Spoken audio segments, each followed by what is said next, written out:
The controversial procurement of 88 new F-35 fighter jets for the RCAF was back in the news again last week.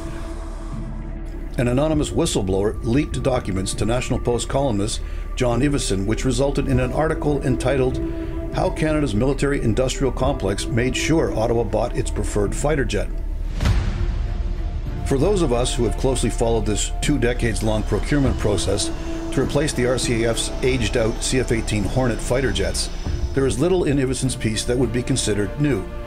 However, it is still a good time to look at how this procurement process has played out and ask the $19 billion question, does Canada really need the F-35 Joint Strike Fighter? It is alleged by Ivison's whistleblower that from the get-go in 2004, the senior leadership of the RCAF wanted to purchase the F-35 and only the F-35. It mattered not at the time that only a single prototype of this 5th-generation stealth fighter was in existence, nor did it matter that the teething problems suffered by the early models of the Joint Strike Fighters caused aviation experts like then U.S. presidential candidate Donald J. Trump to threaten to cancel the entire project if he was elected. You look at the F-35 program, with the money, the hundreds of billions of dollars, and it's out of control. Please raise your right hand and repeat after me. In short, Trump was elected, and he did not cancel the F-35 purchase. In Canada, it was the Conservative government of Stephen Harper which first announced in July 2010 that we would be buying 65 of the F-35s at a purchase cost of $9 billion. This is one of the largest defense procurement projects in the history of Canada. The first delivery of these new fighters was to be 2016. To sell the idea to the Canadian public, then Defence Minister Peter MacKay actually posed sitting in the cockpit of a full-scale mock-up of an F-35 at the Museum of Aviation in Ottawa. To this day, I have no idea how the Conservative government was able to use the grounds of a federal museum to display something which Canada had yet to actually purchase, let alone fly operationally. The Lockheed Martin-owned mock-up belonged on a military trade show floor, not in a museum dedicated to the history of aviation in Canada.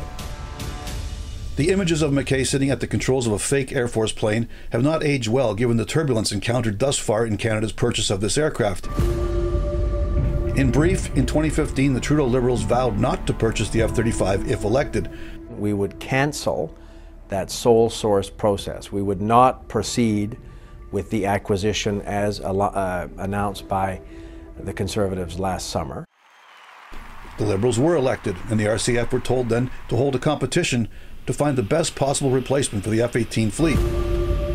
As Ivison's whistleblower now claims, the fix was in for the F-35 to win. In 2022, the Liberals were thus forced to announce they were buying 88 of the F-35s for the purchase cost of now $19 billion. Remember, this was the one plane which the Liberals had told voters they would never buy.